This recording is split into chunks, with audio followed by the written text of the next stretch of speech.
សួស្តីពុកម៉ែបងប្អូនថ្ងៃនេះយើងមានស្ងោម្ជូរត្រីបងប្អូនណាស្ងោម្ជូរត្រីបែបស្រុកស្រែពុកម៉ែបងប្អូនហើយ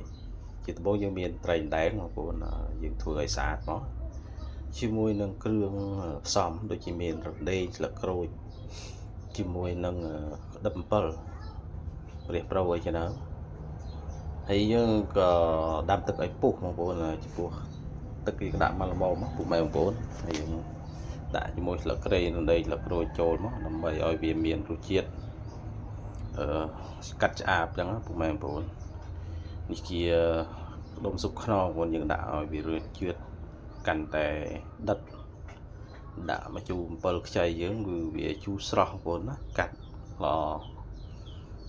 ចំពោះត្រីនេះគឺយើងយកប្រភេទត្រីដែលស្រែសុទ្ធដាក់ជាមួយនឹងម្សៅស៊ុបហើយយើងគ្របទុកមួយសន្ទុះ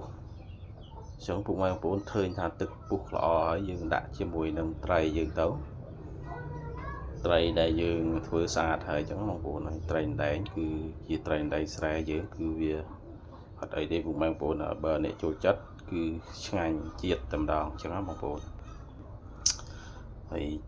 វាដាក់ទៅវាកាត់ឆ្អាបតែម្ដងពុកម៉ែបងប្អូនចំពោះមុខម្ហូបមុខនេះគឺអត់ពិបាកទេអញ្ចឹងហើយយើងទុកឲ្យមួយស្ទុះវាពុះកាត់ឆ្អាបអញ្ចឹងយើងនឹងថែមថយគ្រឿងអញ្ចឹងពុកម៉ែបងប្អូនយើងសាបប្រៃអីយើងថែមថយតាមនឹងទៅហើយមុខម្ហូបនេះគឺអត់ពិបាកទេគឺរួចហើយបងប្អូនហើយខ្ញុំអត់បានដាក់អំបិលខ្ញុំថែមជាមួយនឹងទឹកត្រីបងប្អូនទឹកត្រីយើងដាក់ឲ្យវាមានរសជាតិកាន់តែដិតហើយទឹកឆ្អិនយើងដាក់បង់ជាមួយម្រះប្រូវយើងបងប្អូនអាចបង់ម្អមក៏បានម្រះប្រូវក៏បានចំពោះបងប្អូនម្ហូបយើងគឺរួចរាល់ហើយបងប្អូនយើងអាចហូបបានហើយចំពោះពេលព្រឹក